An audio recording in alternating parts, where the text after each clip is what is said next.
बहुचर्चित अकोला येथे दिनांक 6 मे 19 रोजी भर दुपारी 11 वाजता चॅरिटी कमिशनच्या कार्यालयामध्ये येथील प्रगत शेतकरी किसनराव हुंडीवाले यांचा निगरून खून जो एक रिटायर पोलीस इन्स्पेक्टर आणि त्याचे इतर 9 साथीदार यांनी कार्यालयात त्यांच्या डोक्यावरती सिलेंडरचे घाव घालून त्यांचा निगरून खून केला होता।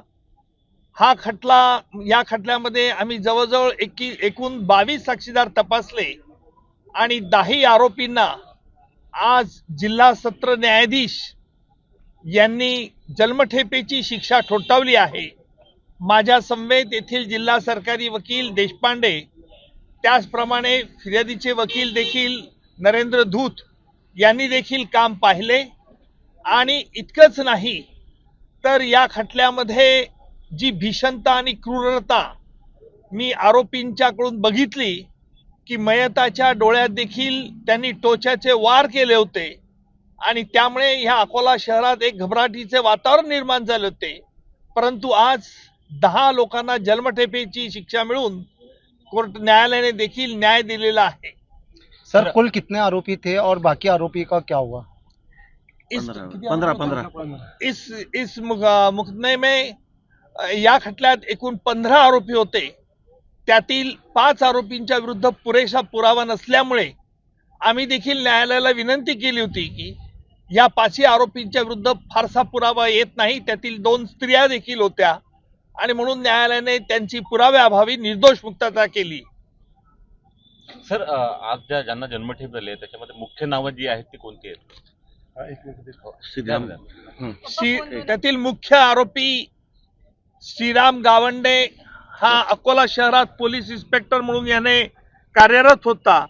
त्याचप्रमाणे त्याचा मुलगा छोटू उर्फ विक्रम गावंडे, तसेच धीरज गावंडे, रणजित गावंडे, दिनेश राजपूत, विशाल तायडे, प्रतीक तोंडे, सतीश तायडे, मयूर गणेश आहिर, सूरज प्रल्हाद गावंडे हे 10 आरोपी होते आणि या 10 आरोपींना न्यायालयाने शिक्षा दिली, जन्मठेपेची शिक्षा दिली व वेगवेगळ्या कलमाखाली देखील दंड ठोठावलेला आहे।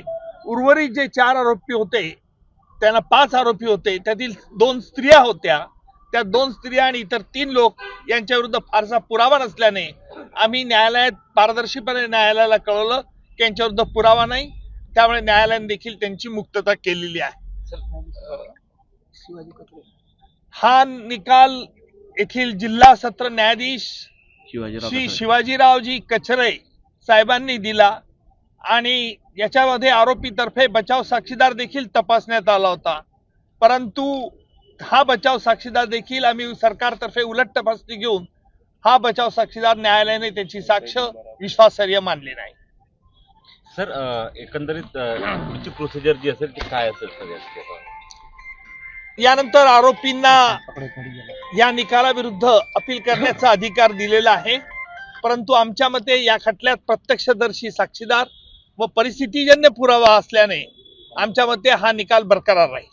सर अत्यंत एक म्हणजे चॅलेंजिंग खटला होता, एक भावनिक पण तुमच्यासाठी हा खटला अंतर झाला, कारण हे सर्व लोक तुमच्याशी एक भावनिक दृष्ट्या जुळलेले होते।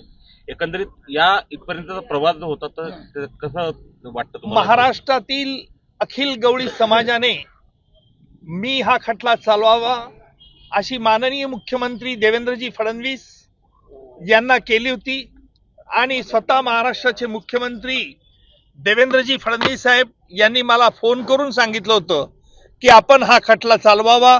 त्याचप्रमाणे माजी केंद्रीय राज्यमंत्री आहिर साहेब यांनी देखील मला विनंती केली होती हा खटला चालवावा आणि त्यानुसार मी अकोला येथे गेल्या 3 वर्षापासून हा खटला चालवित होतो आणि त्याची आज शेवटी सांगता झाली आहे।